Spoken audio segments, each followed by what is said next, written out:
Opéra. Hein? Je sais pas si je t'ai serré la main, je crois pas. Il est quelle heure là? Alors il est 17h presque. Je regarde, je bavarde, faut que je regarde jusqu'à quelle heure c'est, Opéra. Des citations Ouais, c'est intéressant. sur la création monétaire. Ouais.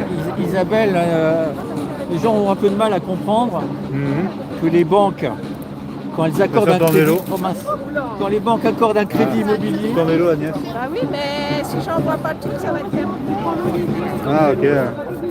quand les banques accordent un crédit immobilier, Attends, je vais tenir le... il est à l'envers. Attends, c'est où l'endroit? Ouais. Ouais, mais tu peux pas tenir là. À l'endroit, à l'envers. Merci. Peut-être la béquille, il faut la mettre un peu plus. Tu la carte? Quand les banques accordent un crédit immobilier, Ouais. elles créent la monnaie. Mhm. Quand par exemple quelqu'un achète une maison, alors 1 million d'euros, la banque met un crédit de 1 million d'euros sur le compte de l'acheteur, le donne au vendeur. Ouais. Mais ce million d'euros n'existe pas avant. Mhm. Il n'est pas sur un compte bancaire avant. Il est créé par ce crédit. Ouais. Et après, quand l'acheteur rembourse le million d'euros, cette monnaie est détruite. D'accord. Il y a 1 million d'euros Mhm. qui sont sur le compte après donc, du vendeur qui récolte les millions d'euros de la vente du truc. Mais après, quand l'acheteur il rembourse 1000 euros par mois, et ben, cette monnaie est détruite dans la banque. Mhm. Et donc, c'est comme ça qu'est créée la monnaie dans notre Ouais. société, par les banquiers. Et donc, quand on parle de la dette de l'État français, en fait, comme la monnaie est de la dette, si la dette n'était pas de l'État, elle serait du privé, Mhm. pour qu'il y ait la même quantité de monnaie en circulation. Donc, et une dette publique, elle a un plus faible taux d'intérêt qu'une dette privée, parce que l'État c'est plus sûr, etc. Donc il y a une sorte un peu d'arnaque par rapport à l'endettement de l'État, qui est fait exprès pour détruire les services publics. Parce qu'en fait les États, en particulier de l'Union européenne, ils ont abandonné la création monétaire par leur banque centrale. Mhm. Parce qu'en 1973, déjà la Banque de France, qui était publique, pouvait créer de la monnaie à taux zéro pour le trésor public, mais ça a été interdit le 3 janvier 1973. Et après, dans le traité de Maastricht, il y a l'article 104 qui interdit à la Banque de France de créer de la monnaie, des euros, enfin c'était des... ouais, c'était encore des francs, c'était interdit.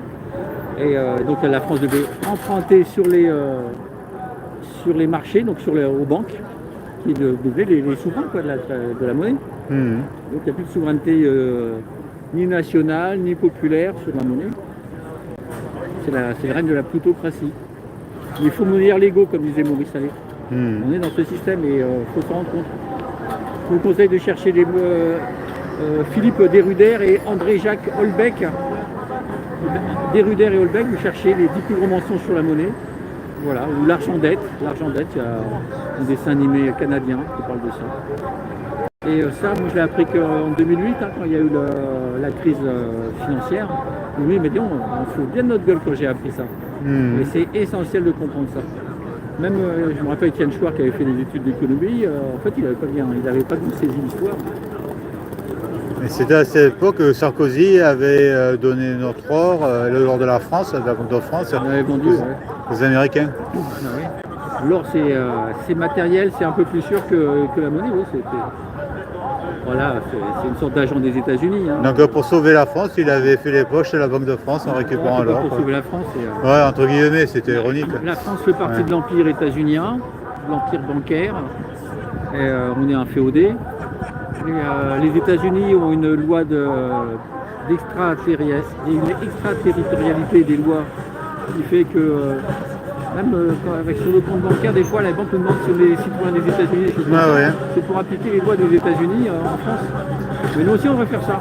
C'est-à-dire que quand il y a des Français qui s'expatrient à l'étranger, des milliardaires, on dit, bah, écoutez, vous êtes des Français, vous avez bénéficié de la sécurité française, que ce soit sociale, l'école, etc., les services publics. Écoutez, vous en êtes redevable à vie. Hein. Donc même si vous habitez à l'étranger, bah, vous payez des impôts. C'est vrai que ça a un simple sens. Les Français doivent signer pour garantir qu'il n'est pas américain, mais par contre les Américains, ils n'ont qu'un compte en aux Français. Quoi. C'est en ça qu'on est dans un empire. Parce que On est des vassaux ou des serfs, ou je ne sais pas de quel niveau on est. Quoi. Oui, oui, on est un vassal, une colonie, on peut dire. Hein, Ouais, depuis, ouais. depuis la Deuxième Guerre mondiale. Voilà. c'était comme ça. L'Union européenne, ça a été créé comme ça, hein, par des agents des États-Unis, que ce soit Jean Monnet qui travaillait aux États-Unis en import-export, ou Schuman qui travaillait à l'association franco-américaine. Enfin, qui travaillait pour les États-Unis en fait. Et ça a été fait, l'Union européenne, en particulier contre le pacte de Varsovie, l'empire soviétique.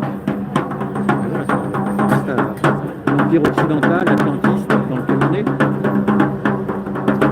C'est vrai que le Sarkozy en plus nous a fait rejoindre l'OTAN aussi à l'époque.